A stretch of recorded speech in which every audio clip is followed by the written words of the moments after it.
Over 70% av alle nye nettsider laget kun for å svindle oss. Du sikker på at du klarer å gjennomskue alle? For sikkerhetens skyld har vi inkludert viktige sikkerhetstjenester i våre mobilabonnement, slik at du blant annet kan surfe sikrere. Bli tryggere med mobilabonnement fra Telenor. Se telenor.no.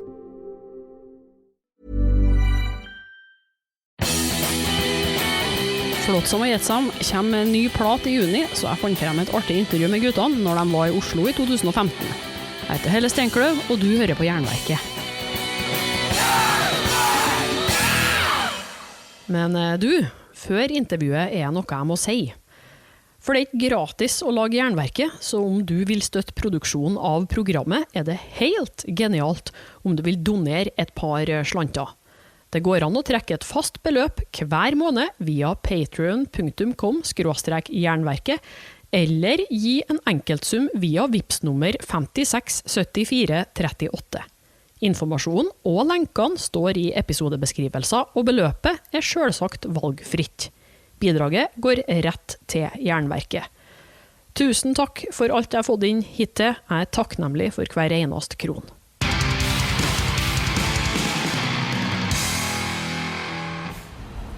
So now I'm sitting on the porch of a church with Flotsam and Jetsam, or at least one of you guys. Could you please tell me who you are? Hey, this is Mike Gilbert from Flotsam. I'm the guitar player. I've been in the band since pretty much the get-go, from the beginning, I Live, You Die, and the demo tapes and all that stuff. That was a lot of that. The music and stuff was that when I came into the band, I started writing it, so... I'm one of the songwriters too. So you came in when Flotsam and Jetsam went from being just a high school garage band to be more. No, well, I mean they were definitely killer. I remember seeing them a couple times at a couple shows. They were opening up for, I think it was Merciful Fate, the first time I saw them, and I was like, oh man, can I cuss? Okay, so I was like, holy shit, this band is killer. You know, I saw them.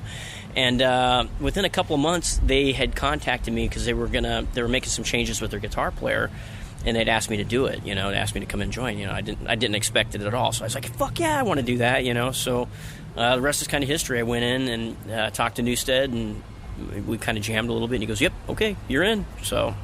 Did you know the guys back then? No, we had a mutual friend back then, and you know, I don't know, just kind of happened. One of those things, I guess. Mm-hmm. And you said you started writing music for the band right away? Right away. I was writing music before I joined, so I had some stuff like kind of prepped, you know, ready to go for it. But first thing was first, I had to learn the songs that they already had, which is a lot of the stuff that was off of our first record, the Doomsday for the Deceiver record. But then the more abstract music that's on there, that's kind of my influence coming into the band. Newsted was always the vocal or the lyric influence, you know. My lyrics sound like shit. When I write something, my lyrics are just awful. You guys would laugh. You guys would be, really? It'd be so disappointing.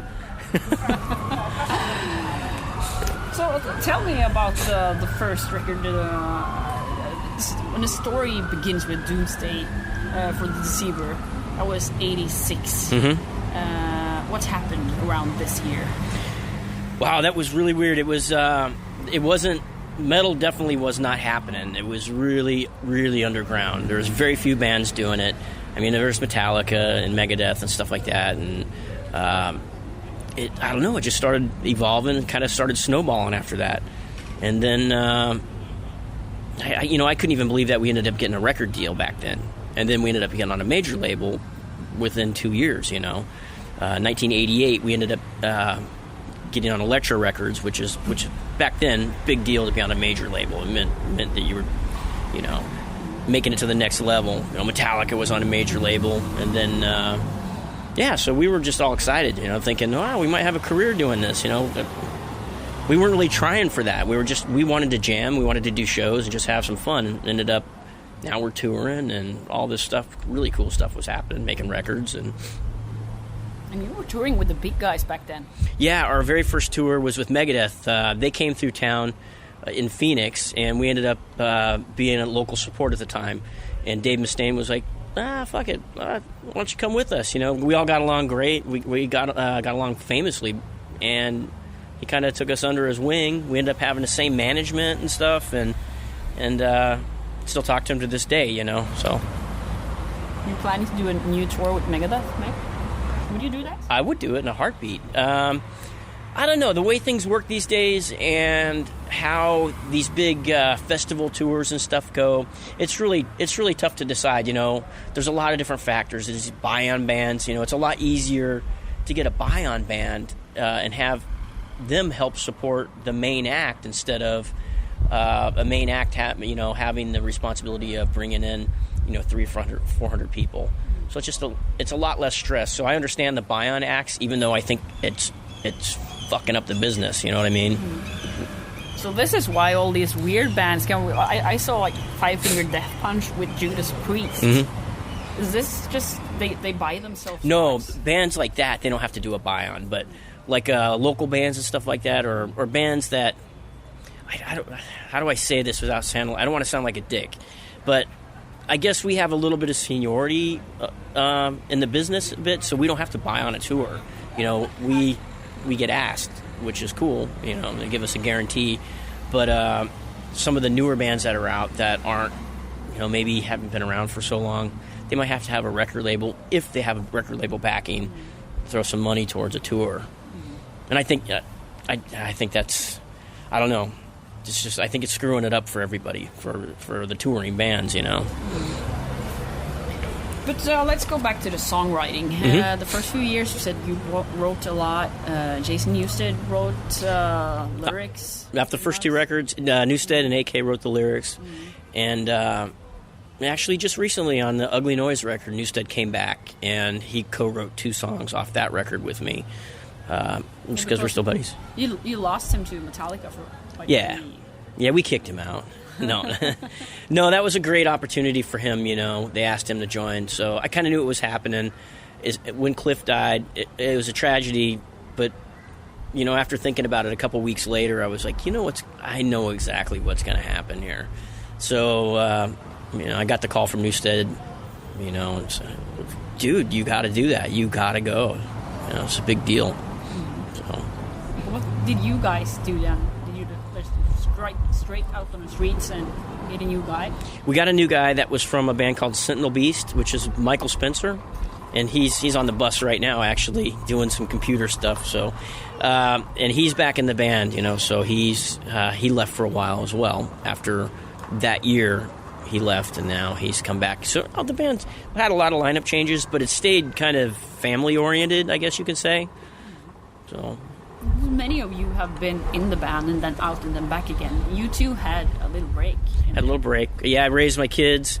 I had some issues with like our management at the time, and I was just, I needed the time off. I was like, fuck it, this was way too hard, too mentally just challenging, you know. And I was like, I got to focus on my children, you know. No, they're grown up now, so I can be out here and act like I'm a kid too now.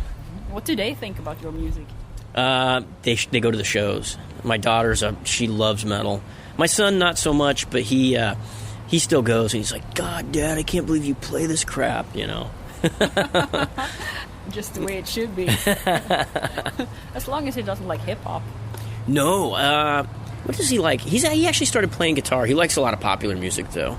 You know, he's got appreciation for metal because a lot of good musicians in metal.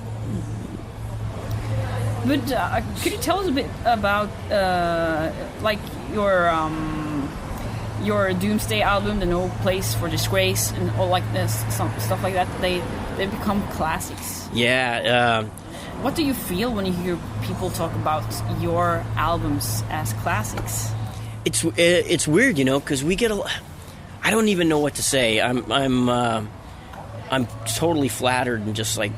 I can't believe it. I feel totally lucky because we get these tours over here, and we have a special set that we do. We get requests for just those two songs off those 2 records, and the fans come up, and they've all got the same stuff. You know, they've got the Doomsday records, and they've got the No Place records, and they say the same thing. It's classics. And I'm like, classic? Really? I think of classics, I'm thinking of freaking Whole Lot of Love by Led Zeppelin and stuff like that, So for me, when someone says that, I'm like, wow, kind of get a little teary-eyed a little bit and just don't really know what to say. I'm just kind of humble about it, But you put out like 10 other records too. How do they... and the fans, they ask for the first and the second. How do you feel about these other albums? You've made them, and you probably liked them when you made them. Mm-hmm. What are fans saying about them? Well, this is my opinion. This is just my opinion about it. But I think, because this is the way I feel, I think people listen to a music and it brings them back to a certain point of their life, Like, I like a lot of classic rock because it's really powerful for me. It brings me back to a time, like just a special, feeling, I might have been down or I might have been up. It might remind me of something. And I think that probably has the same effect as, those two records do, on people. So I don't know, though. I think it's different with everybody. And music is like a fantasy thing for everybody, It's not really made to be... It's not really reality, It's something made to get you out of reality. And, does that make sense? Yeah, it does. But how do you work when you put together a set list? Do you pick songs from every album, or... Oh, now he's coming. There he comes. We try to. And we take requests, too, because we had a guy the other night. We were in... I can't even say the name of the city. It was in Germany, though, I'll tell you that. And... the guy was like, well, I want to hear the new songs. I want to hear new songs. And nobody's been saying that. Okay, this is Mr. Eric AK coming up to us right now. Yeah, welcome. Sorry, I got engulfed in watching Death Angel soundtrack. Please give the listeners your name and what you do in the band. My name is Pippi Longstocking, and I sell T-shirts. Nice. We were just talking about the set lists and the guy that actually wanted new songs. The dude the other night, the one guy. Play the new stuff. I'm like, what? What age was he? He was probably our age. 25. 25 years ago. But Pippi Longstocking is only like 8 or something, so she's still younger. Yes. You're still younger. I'm 8. Yeah. At least I act like I'm 8. But the last album you made was a remake. There's a good story behind that. Yeah, you should tell me that one, because I know that you've been writing music all the time. Yeah. So why do a remake? Well, we did the remake of Doomsday, first record, and it turned out pretty good. It was a double thing because we put some videos on there and some songs that came out before the first record, stuff like that, little extras, for the fans. And we had a lot of requests to do the same thing for No Place. But No Place was on Elektra Records. And Elektra Records has been, over the years, has been bought and sold probably 30 times. And when we called them up to find out where the masters are so we can remix, they said, Flotsam who? Who are you talking about? So they had no clue who we were, where the masters were, who owns them, anything. So, we talked to some lawyers and some representatives, and they just said, just re-record the whole thing. So we took that as an opportunity to make the production much, much better. So we were actually kind of happy to re-record it. But did you change anything? I've seen that people said you changed solos and... A little bit. We didn't change any of the songs, but we had some guest guitarists come do some solo stuff on it, and that was a lot of fun too. We really just wanted to have fun with it and not change it too much. We wanted to kind of keep it as true to the original as we could. So I think it turned out pretty good. But I guess you aren't going to do remakes forever. Like now we're taking the third and then the fourth. And we would like to do a remastering or a remix, I guess you could say, of When the Storm Comes Down. Because we all agree that tonally, sonically, it sucks. There's some good tunes on it, but we'd like to do a remix and straighten it out, get it done right. You going to play it again or just remix it? Just remix it. I'll play it again. I kind of like doing that. It was kind of fun. Are you sure you're going to find the masters this time? No, we're not sure.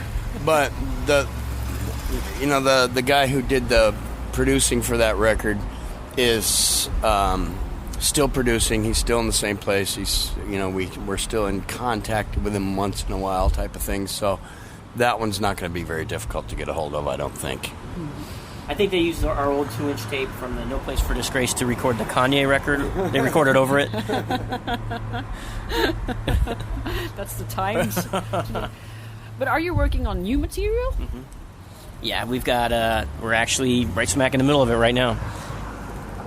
So we're about 16, 18 songs written.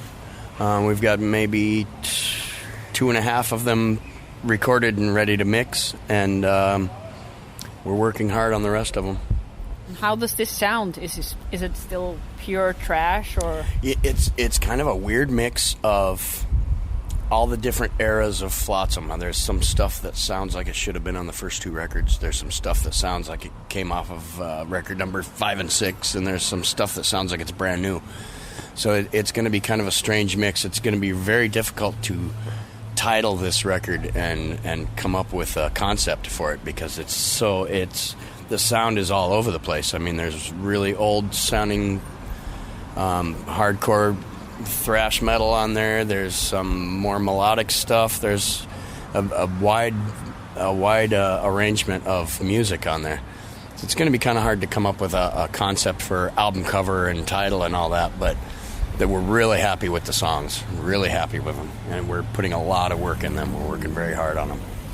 Maybe you should do it like a kind of a metal opera, like Avantasia or Arion, just to put different vocalists on it, and I don't know. Oh no, my ego is way too big to have other vocalists on there. But talking about albums, you've made a lot of them, and one of them has to be your least favorite album. Which one are you least pleased with when you're looking back? Well, you weren't on that one anyway. Unnatural Selection is the worst album that anyone has ever put out, I think. Why? No, it's horrible. It's just horrible. The songs were horrible. I think I wrote all the lyrics for the entire record in like 2 days. And it was because it was my turn to record. And we were wasting studio time, and I hadn't done anything yet. So I went into the studio and started writing lyrics and sang them, and then wrote the next one and sang it. And it was just a horrible record. But I'm the only one in the band, I think, now that was on that record. So I can blame it on them. I can blame it on the other lineup. We are masters of pointing at other people for the blame. We're really good at it, the 5 of us. But who would you point the blame on? Whoever's not here. Like, I'm going to say Steve. And if I wasn't here, he'd say me. So.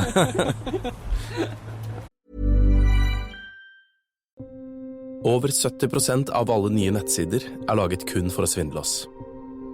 Er du sikker på at du klarer å gjennomskue alle?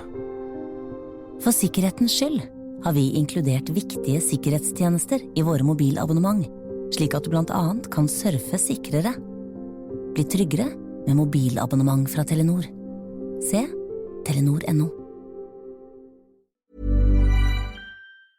Kiwi jobber hver dag for å være Norges billigste lavpriskjede, og nå presser vi prisene på hundrevis av julevarer. På 1 kilo First Price Clementiner i nett setter vi prisen til 12,90. På 400 gram grønn og frisk kålrotstappe setter vi prisen til 16,90. På 400 gram grønn og frisk ertestuing setter vi prisen til 16,90. Kiwi Plus-kunder får alltid 15% trumfbonus på fersk frukt og grønn. Prisene gjelder helt fram til 31. desember, for det er vi som er prispresserne, og vi i Kiwi gir oss aldri på pris.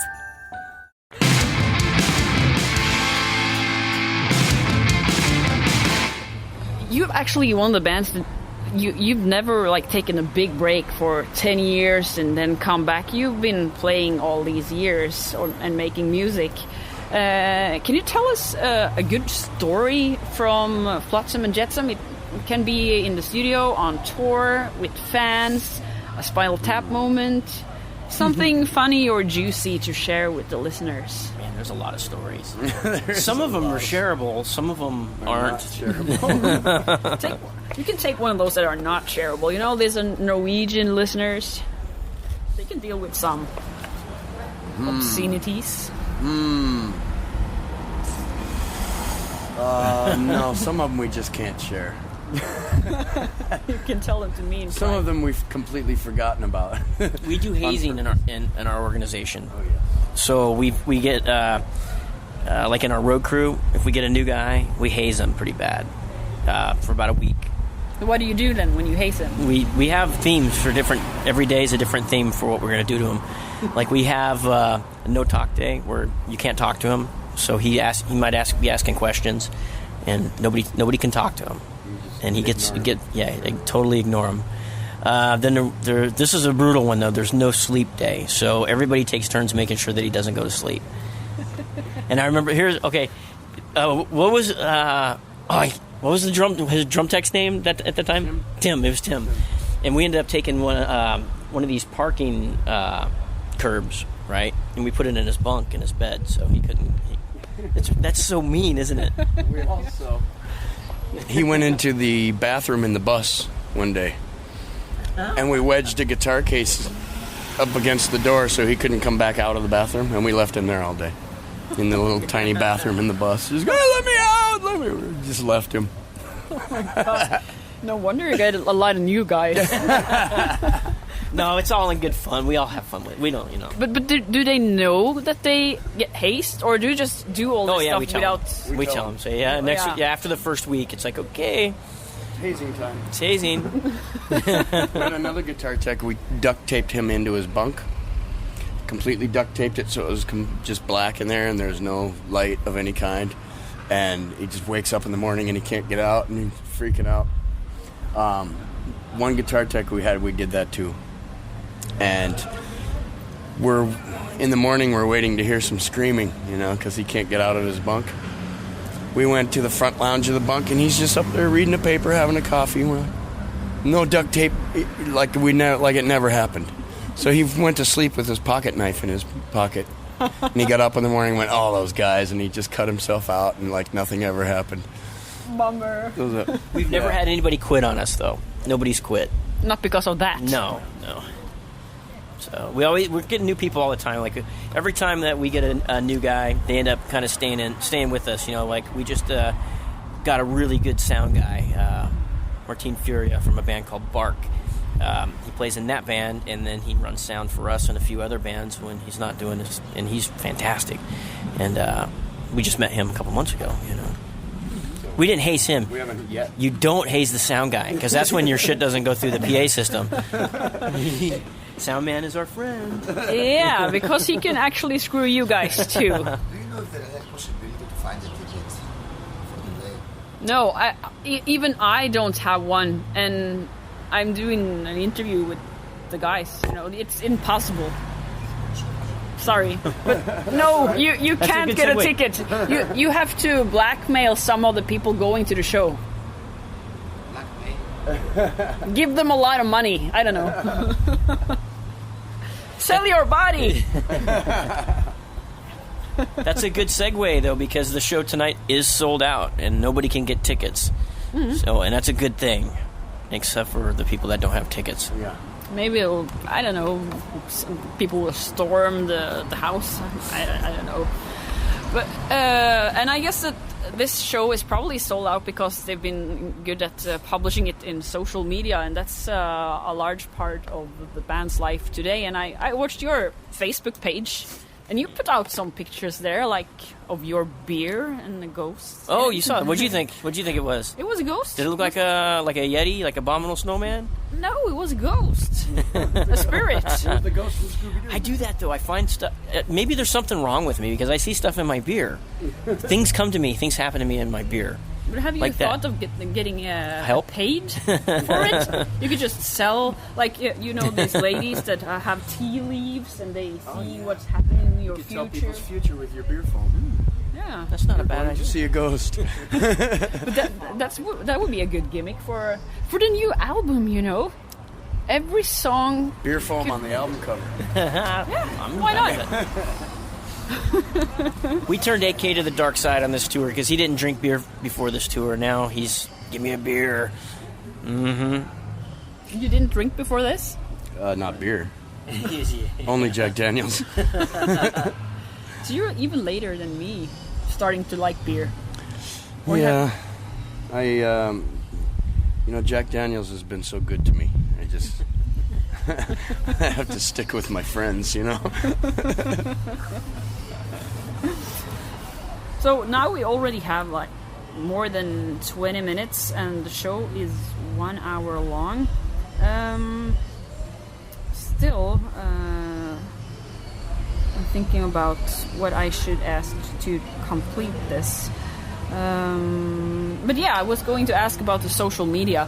How do you use like Facebook and stuff do you use it to talk with fans or only to promote or?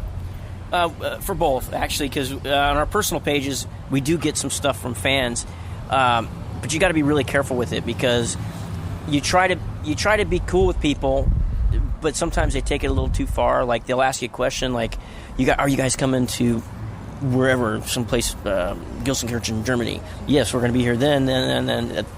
Thanks for supporting us and stuff like that. And then they'll go in, they'll start telling us stuff. Well, check my band out, this and this, and they'll start sending links and stuff like that. It's like, we don't have time to do that all the time. I mean, we love to do it, but sometimes it's a little difficult for us, And then if we don't do it, then we get people don't think too highly of that either. They get pissed off, and that puts us in a weird position.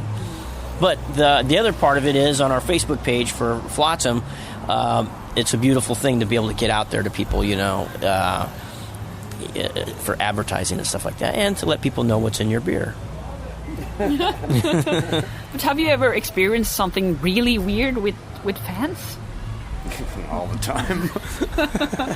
You ever woke up with a fan staring at you? A merchandise girl once. Like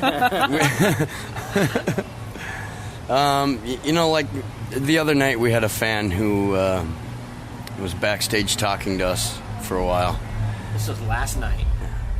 I didn't want to say it was last night, but it was the other night. The other last night. And he was just talking to us about other bands and stuff and about how much our music meant to him, and then he started talking about wanting to kill people and kill himself, and it just got really weird really fast.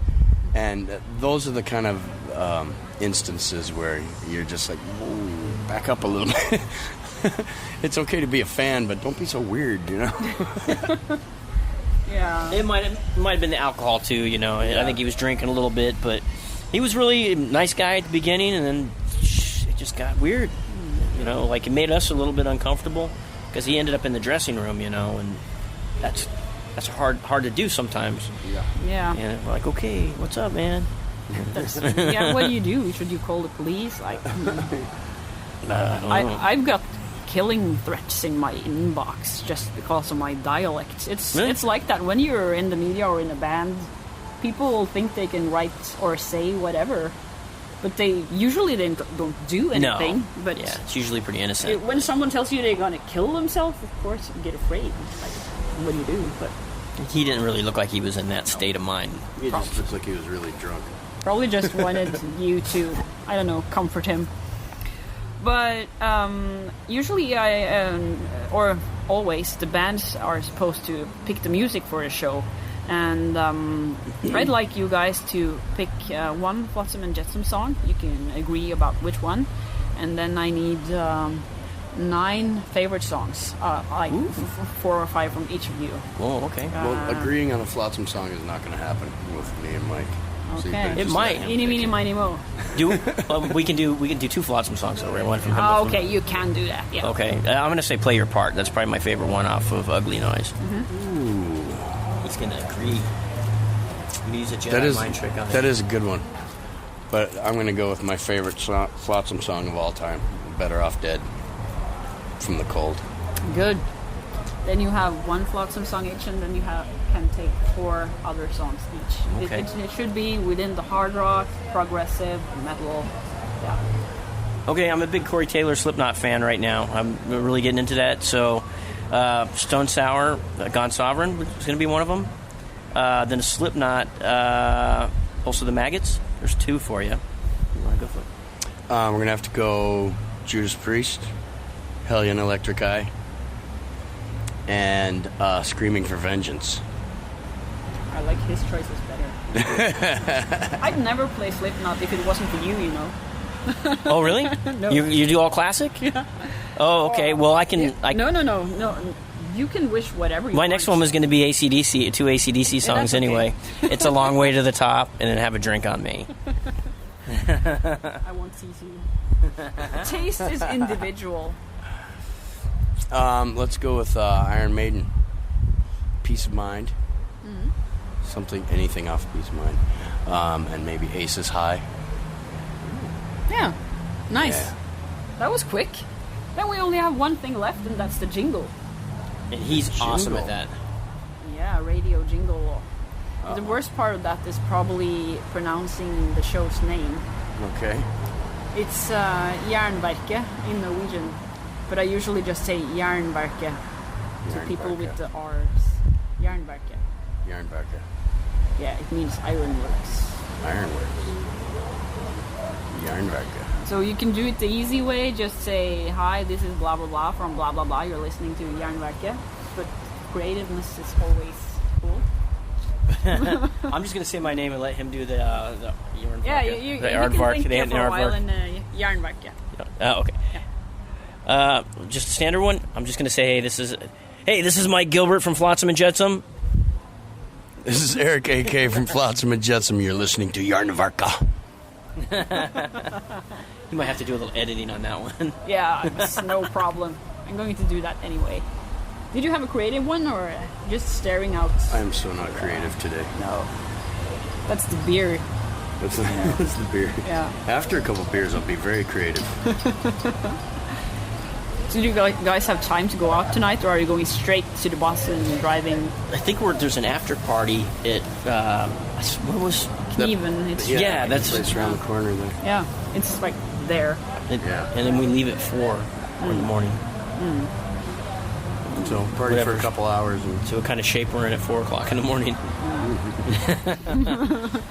Good to sleep. You don't have to drive the bus, I guess. No, we don't have to drive. No. We have to watch the driver, but we don't have to drive. No, good. Du har hørt et intervju med Flotsam and Jetsam innspilt i 2015. Likte du det, kan du for eksempel høre episodene med Testament, Creator og Sodom. Neste vekka prøver jeg å få til en prat med Relentless Aggression. Vi får se hva teknologien tillater. Du får ta og abonnere på Jernverket podcast via podcast-app, eller gå inn på jernverket.com, så får du med alle episodene som kommer.